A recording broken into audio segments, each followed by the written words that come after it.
Good morning everyone, welcome back to my channel, or welcome if you're new. I wanted to do a video today talking about some non-functional ideas that you can use to fill in your Hobonichi cousin weekly, vertical weekly pages. Solely because I find that this page, if you're not someone who does weekly planning or functional planning, tends to get a little redundant. And I have a functional planning video that I did a couple of years ago, which I will link in the cards above. But if you are someone who is trying to find ideas to fill up these pages and not necessarily repeat the stuff that you're already putting on your daily or your monthly, please keep watching. I have a few ideas. Some of them you might have already heard before, but hopefully you get something out of this, or hopefully you will be able to think up a new idea after watching mine. So grab a drink, grab your planner, and let's get cooking. The first idea that I have is, if you're someone who likes to do an activity every single day, whether it is something to do with learning. I feel like learning is one of the things that you can track in here so well that you don't have to, use your daily pages to track the kind of learning that you're doing. And when I mean track, I don't necessarily mean to say like the time you learned. I mean literally practice. So for example, if you're like practicing a language, this space is actually pretty nice to practice your language. I feel like having a separate notebook sometimes is not always the best when you're trying to keep track of the things that you're learning every day, especially if you're like trying to do things in one book. Your daily can start getting a little too overwhelming. So this spot is pretty nice for anything that you're trying to learn, or even if you're trying to remember the things that you've already learned. If you're doing everything in one book, this weekly section is pretty nice to keep track of things that you're learning. And also it's a good spot for you to remember things that you've already learned. And anything that you feel like is important to the thing that you're learning right now, especially when it comes to language, those are also some of the things that you can write down as you're learning it. And that's why I say that adding information on this weekly pages, if you're learning something, is pretty nice.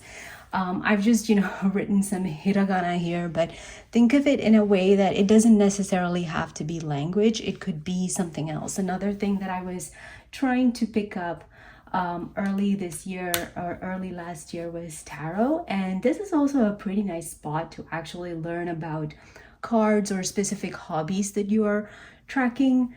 So if there is a specific meaning for a card that is in your deck, for example, this spot is good to actually write about it and literally learn it so that you can move on to the next card as well.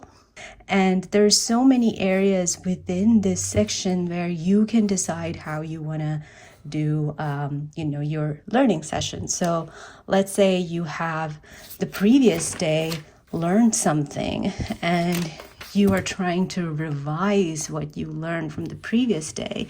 You can literally just draw a box and say, I revised so and so from the previous day. So there's a way, like there's enough area, and it's not too overwhelming that you are trying to fill up so much space. And this is small enough for anybody to handle. Up next, this is one of my favorite methods that I like to use, this hobonichi cousin. I actually tried this when I was in here. I might have to find, there you go. So what I used to do is, at some point when I stopped actually functional planning in the weekly layout, was I would draw a line somewhere around here and literally write down what I was reading that day. So you will probably, if you're someone who likes to read something every single day, it's a nice spot for you to track that.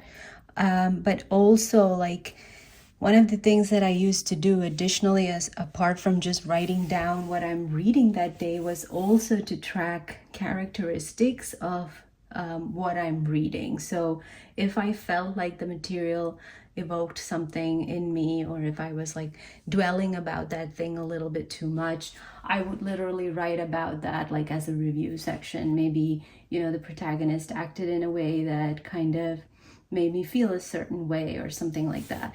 So those are the additional things that I would capture, or if I felt like I picked up on something that I didn't pick on it, the last time I read the same book, or the last time I read a book of a similar author or the same author, I would probably write that as well. One of my favorite ways to use this pairing with the reading material is when I'm reading translated works.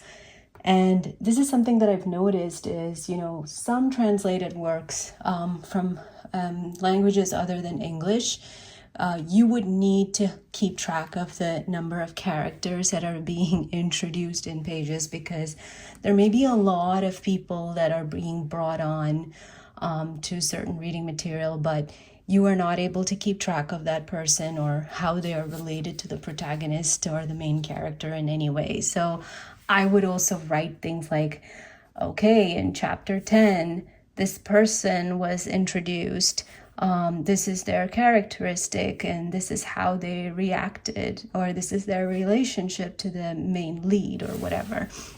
So this way, if I stop reading that book for like a series of days and I'm picking it up back again, I literally remember who the person was if they're being introduced again, so that I have this kind of a reading material. I know this sounds way too much, but I have noticed this with certain books, Looking at You, Crime and Punishment. But this is exactly how I have been able to keep track of some of the characters being introduced. You can very well do this on a sticky note and directly put it on a book. But if you are trying to pair like a reading journal with your book, it's always nice to have it tracked in your weekly pages, so that you actually know that you've read this chapter that day, or you were reading that material that day, and you have information on how this person was introduced or how many people were introduced in that particular chapter. So this is another way that I really like using the weekly, because it's, again, not too much space. It's just enough space for you to track down some of the main things that you want to think about or want to reference later.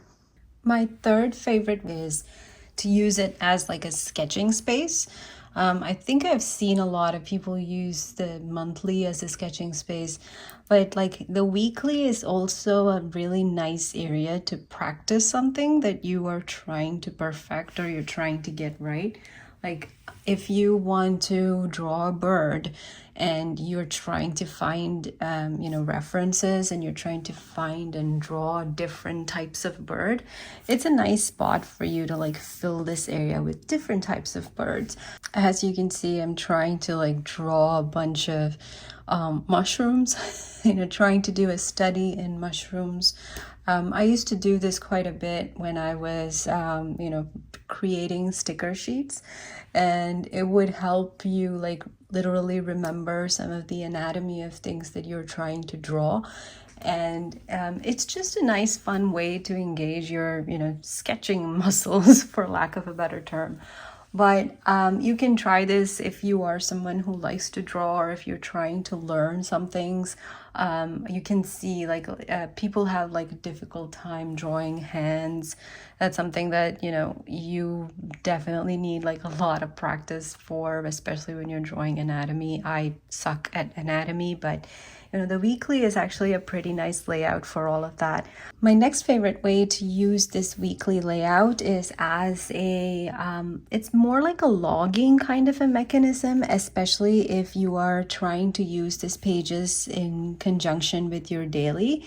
And what I mean by that is having a section every day in your weekly layout to say where you were that day, what you did. Basically, this is just something that, you just need to probably write a very small highlight about how your day was at the end of the day. So it's like a review section of what could have probably gone better or stuff like that.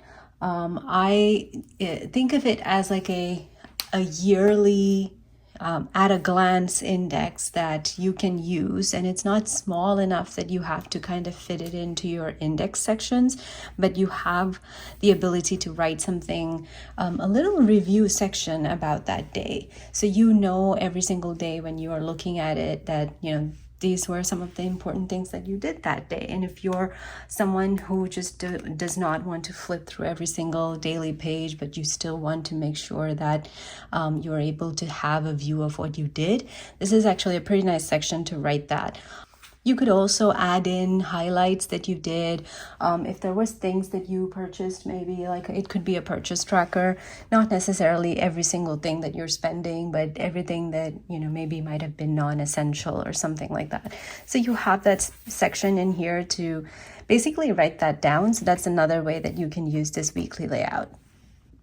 My next way of using the weekly section is basically as an exchange diary, and this might need assistance from somebody else. You cannot maybe do this by yourself, but if you are, living with a partner, if you have kids and you want to also engage them in your journaling practice, I think this is a really nice section for you to ask them or request them to write something for you at the end of the day. Or you could also have something like my message to you, or the person that you're living with, and you could ask them to write something back after they've read your message.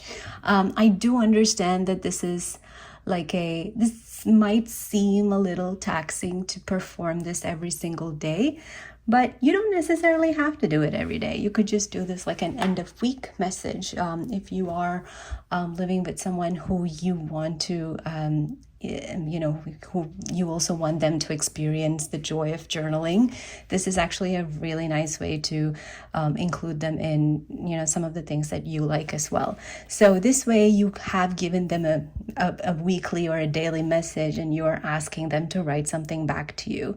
I also feel that if you don't have anybody to exchange messages to, you could very well do this for yourself. You could literally say, my message to the past me and my message to the future me. And this is not necessarily an exchange diary that you're giving to somebody else. It could very well be to yourself. So those are some of the things that I think it's interesting. It can get a little taxing if you're trying to write a message every single day, but then again, you don't have to do it every single day, isn't it?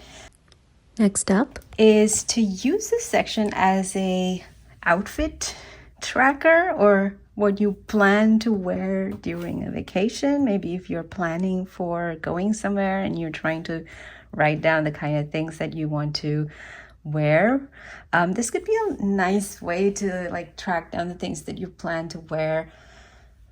You could do it even after the fact. You could do it as a ritual that you do every single day, that after the day is over, you can just write in what you wore that day.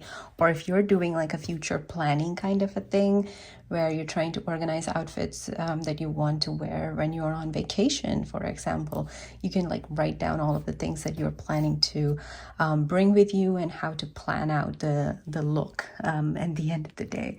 So those are some of the additional things that I think will be really nice in the Hobonichi weekly section, just because this layout is long and narrow that it fits quite a bit, and it gives you just enough space to write down the things that you really want to think about or you really want to track. My very last method is to use this space as a curiosity journal. And what I mean by that is if you've had questions throughout your life about certain workings of things for whatever reason, you can literally write it down. Basically say what's the difference between a hurricane and a tornado and a cyclone. You literally write it, you learn about it, you write it down. And that's it sounds very silly, but this way you're writing something and you are learning the nature of why something is every single day. So as you can see, I'm actually trying to write down to see if honey expires, and it's a random question that I had the other day when I was looking at the bottle of honey that I had purchased maybe 2 years ago, and I completely forgot about it. But according to the USDA, it doesn't technically expire, it doesn't spoil, but after 12 months, its quality may decrease, but it's still safe for consumption. So those are some of the things you can write down in your curiosity journal, and you can use this space as a daily venturing into curiosity and filling your curiosity jar. That's my bonus method. So those are my unconventional, non-functional planning, non-functional ways to use the Hobonichi Cousin weekly layout. If you don't want to keep, making your daily, monthly, and weekly redundant. Let me know if you liked one of the ideas, if you are going to practice one of these, if you are currently in a Hobonichi Cousin. And like I said, none of these have to be something that you practice every single day. You can just do whatever you want. But I kind of like this bonus idea a lot because it gives me the ability to learn about things that I may be curious about. And I personally also have tried this reading methodology where I track down the people's names that were introduced in certain works that require paying a little more attention. Hopefully this video gave you some ideas, and you're also able to think up some ideas of your own if you're currently trying to find ways to use these weekly pages. Thank you so much for watching. Please like and subscribe if you haven't already, and I will see you in my next video. Bye!